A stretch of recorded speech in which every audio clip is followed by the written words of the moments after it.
It's a new year for PlayStation 4 owners, and that means a slew of new and exciting games to be looking forward to. And in this video, we're gonna go over all of the games coming to the PlayStation 4 in January. January isn't traditionally known to be a juggernaut of a month for game releases. We are just coming off the fall. However, this January has a lot of exciting releases coming to the PlayStation 4. We were actually gonna get another game on top of all of these in Ni no Kuni 2. Unfortunately, Level 5 and Bandai Namco decided to delay that for further polishing, and that game will now be releasing in March. Still, there are a lot of great games to be looking forward to, and all that means is your wallet is going to be a little bit safe come January, but there are still a ton of great games to be looking forward to. Let's get right into this with the first big game. Of course, it's Monster Hunter World, the latest in the Monster Hunter franchise, one of the most iconic franchises in all of gaming, but a franchise that recently has been relegated to Nintendo platforms. The 3DS saw a lot of Monster Hunter games. We got Monster Hunter games on the Wii and the Wii U. Japan got a Monster Hunter game on the Switch, but now Monster Hunter is coming back to the PlayStation 4, and what that means is the shackles are coming off. While Monster Hunter was a great experience on the Nintendo platforms are traditionally a bit weaker, but when you look at Monster Hunter World, you can tell it's a current generation title, and it looks gorgeous. The open world is set to be huge and seamless with very little loading screens, and we've already gotten a taste of the game with the Monster Hunter World beta, and that was fantastic, so hopefully the full game shapes up the same way. Monster Hunter World hits January 26th.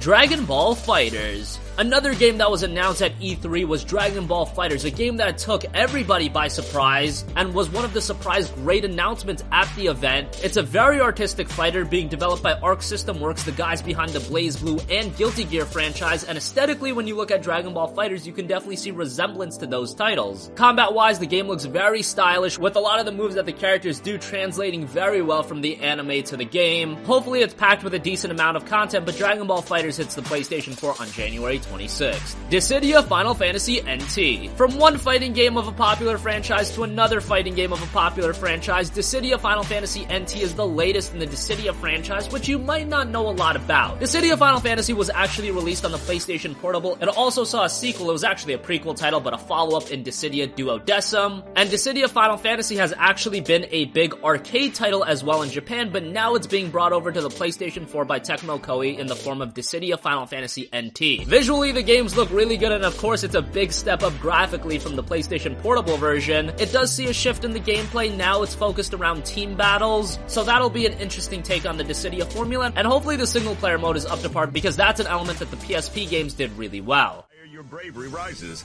the more powerful your HP attacks become. When your bravery is higher than your opponent's HP, they can be incapacitated with an HP attack. You can choose from over 20 playable characters that belong to one of 4 battle types to complete your unique combat lineup. The speedy assassin, the hard-hitting vanguard, the spell-wielding marksman, and the wild card specialist.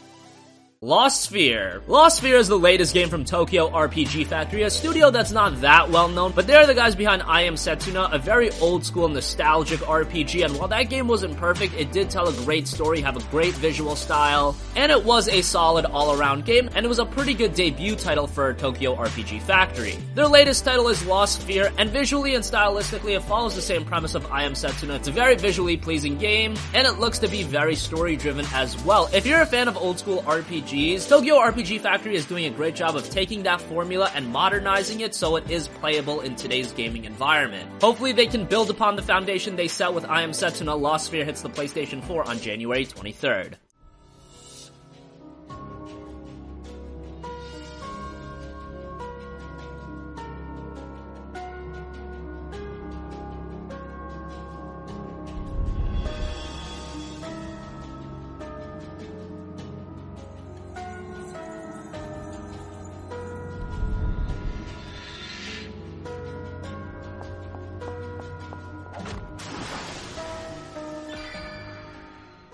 Digimon Story Cyber Sleuth Hacker's Memory. Digimon games have not been that notable in the last decade. Bandai Namco is trying to change that. They'd released Digimon Story Cyber Sleuth back in 2016, and now we have a follow-up title in Digimon Story Cyber Sleuth Hacker's Memory. Hacker's Memory is gonna be a lot more of the same of Cyber Sleuth. It actually reuses a lot of the maps and arenas, which is kind of disappointing, but hopefully there's enough new content as well to make it relatively engaging. There are obviously gonna be a slew of new Digimons introduced, and the thing about Digimon Story Cyber Sleuth was that game had a really solid story as well, so hopefully Hacker's Memory can follow up on that. While these games probably won't hit the levels of the Pokemon titles, there is a market for them, and it'll be exciting to see another title when Digimon Story Cyber Sleuth Hacker's Memory hits January 19th. Street Fighter V Arcade Edition. Street Fighter V was one of the most controversial games of this generation. Street Fighter is one of the most iconic franchises in all of gaming, so you'd have to assume that ardent fans are gonna be very excited for it. However, Street Fighter V released as a full retail priced game, and it didn't have a lot of content to it. However, through updates, the experience has gotten better, and now we have the first major update with Street Fighter V Arcade Edition.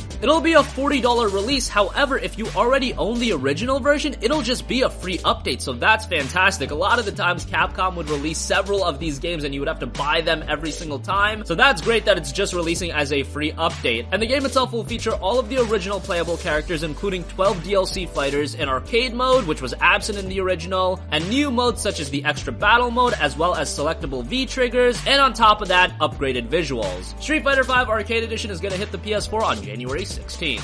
And finally, The Inpatient. The Inpatient is a psychological horror game being developed by Supermassive Games. Supermassive Games may not be a studio that you're aware of, but those are the guys that also put out Until Dawn, which was one of the sleeper hits on the PlayStation 4. That was a great game. And now we have The Inpatient, which is actually set 60 years before the events of Until Dawn. The game itself is played from a first-person perspective, and you control a patient whose gender is up to you to choose. That patient is suffering from amnesia within the Blackwood Sanatorium and intent on reclaiming their memories. This is also a PlayStation VR title, so that'll be an interesting take on the psychological horror game genre. Supermassive Games has worked on a VR title before in Until Dawn Rush of Blood. However, that was an on-rail shooter. This is a different kind of experience, so hopefully they deliver on it. The Inpatient hits the PlayStation 4 on January 23rd.